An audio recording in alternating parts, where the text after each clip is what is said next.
সবাই, দীপান্বিতার একটি নতুন ব্লগে আপনাদের স্বাগত জানাই। সকাল এখন 7টা, করে নিচ্ছি একটুখানি আমাদের এনার্জি ড্রিঙ্কটা। এই যে এইটি হলো অ্যাফ্রেশ পাউডার। চলুন, ভালো করে গুলে নিয়েছি। এবার মা খাবে আর আমি খাবো। বাবা আবার এসব খায় না। যবের থেকে মা চা ছেড়ে দিয়েছে, তবের থেকে খুব হাসি মুখে, আর সব সময় খালি বলে চা খাবে না, এটা খাও। চা খাওয়া ছেড়ে দিন আর এটা খাওয়া স্টার্ট করুন, গ্ল্যামার এমনি বেড়ে যাবে। এবার আমাদের মতন চা লাভার মানুষরা কি করে চা ছেড়ে দিতে পারে সারা জীবনের জন্য, আপনারাই বলুন তো। মানছি ক্ষতি, কিন্তু কি করে ছাড়বো? একদিনে একবার হলেও খেতে হয়। আর সন্ধ্যেবেলা তো আমি লুকিয়ে লুকিয়ে ঠিক খেয়ে নিই, একবার হলেও খেয়ে নিই, বা বাইরে কিনে খেয়ে নিই, যা ইচ্ছে করি, কিন্তু আমি একবার হলেও খাই। আর আমার বাবা তো ক্যামেরার সামনে আসে না, বাবা খাবে হচ্ছে ছাতু মুড়ি। বাজারের সব মজাই আলাদা। চলো বাজার করে নেওয়া যাক। আমাদের হিন্দমটরে না কাছাকাছি তিনটে বাজার। একটা হচ্ছে হিন্দমটর স্টেশন থেকে নেমেই একটা বাজার, একটা হিন্দমটর থেকে কোন্নগরের দিকে যেতে গেলে কোন্নগরের সামনাসামনি একটা বাজার, আর আরেকটা আছে হচ্ছে হিন্দমটরের একদম মাঝামাঝি অঞ্চলে ভদ্রকালীর দিকে যেতে। তো যেটা কোন্নগরের দিকে পড়ে সেটার নাম হচ্ছে 2 নম্বর বাজার বা কলোনি বাজার, সেটাই বলা হয়। তো সেখানে গেছিলাম আজকে আমার নীল পুজো বলে, সব জায়গায় দেখি চিকেনের দোকান বন্ধ। সেজন্য আমাকে হিন্দমটর রেল বাজারের সামনেই আসতে হয়েছে, যেটা স্টেশনের ওখানে। আর যেই মুদিখানা দোকান থেকে আমরা মালপত্র নিই, মা কিন্তু বাকি সরঞ্জামগুলো কিন্তু নিচ্ছিল। বানাবো আজকে একটুখানি বিরিয়ানি। অবশ্য রেসিপিটা তো তোমাদের আগের দিনই শেয়ার করে দিয়েছি। আজকে নীল ষষ্ঠী, কিন্তু মা উপোস করবে। এবার এটা তো বৌদের পুজো, সেই জন্য আমি আর কিছু করিনি।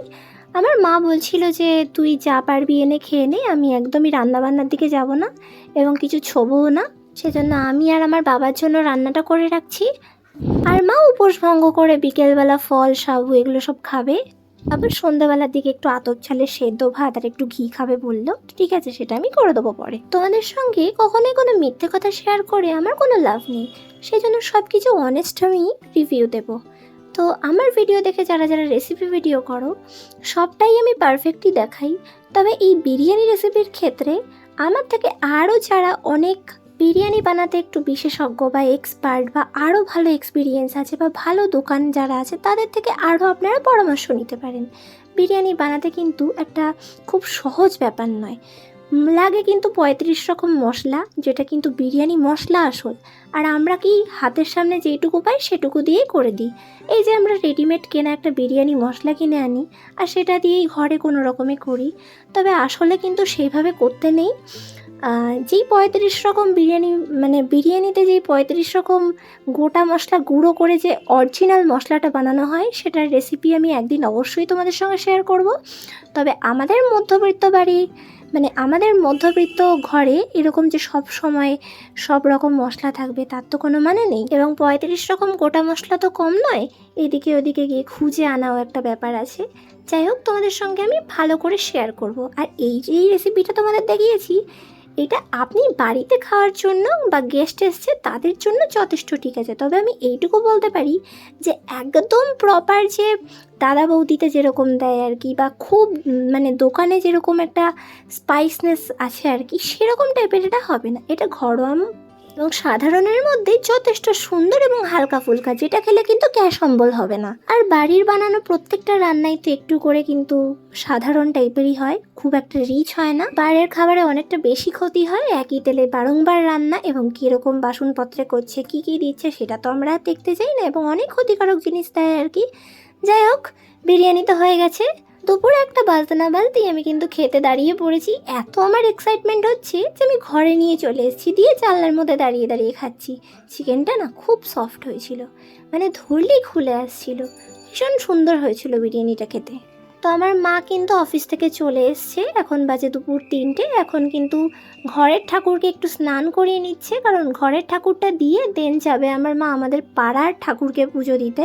এখানে মা কাজ করছিল, আমি বসে বসে দেখছিলাম আর কি।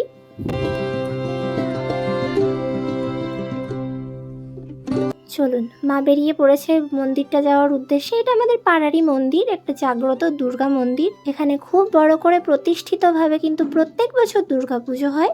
এবং কিন্তু এখানে পাশেই ছোট্ট করে একটা শিব মন্দির আছে। যেহেতু দুর্গা মায়ের মূর্তি আর দুর্গা ঠাকুরের বর শিব, সেই জন্য একটা ছোট্ট করে শিবেরও মূর্তি করে দিয়েছে। এবং বছরের পর বছর ধরে এখানে কিন্তু শিবরাত্রি এবং নীল পুজোতে বিভিন্ন রকম মহিলারা আসেন, নিজেদের প্রত্যেকটা ইচ্ছে জানান, বাবার মাথায় জল ঢালেন। ইনফ্যাক্ট আমিও গেছিলাম শিবরাত্রিরে জল ঢালতে। তো চলো, এখন কিন্তু সন্ধে হয়ে গেছে, একটুখানি সাবু মেখেছে মা, আর সাথে একটু লাড্ডু দিয়েছে আমাকে। টিফিনটা একটু করে নিই। তারপর কিন্তু রাত্রিবেলা একটু রুটি আর তরকারি খেয়ে ডিনার করে নিয়েছিলাম। রাত এখন 2টো, প্রচণ্ড জোরে খিদে পেয়েছে জানেন। আজকেও রাত্রির জেগে আমার কিন্তু কাজ রয়েছে। তোমাদেরকে বলেছিলাম না, অনলাইনে আমাদের অ্যাপে কাজ থাকে রাত্রির করে। তো যখন কি বলবো, কাজ থাকে, খুব খিদে পেয়ে যায় যতই ডিনার করে নিই।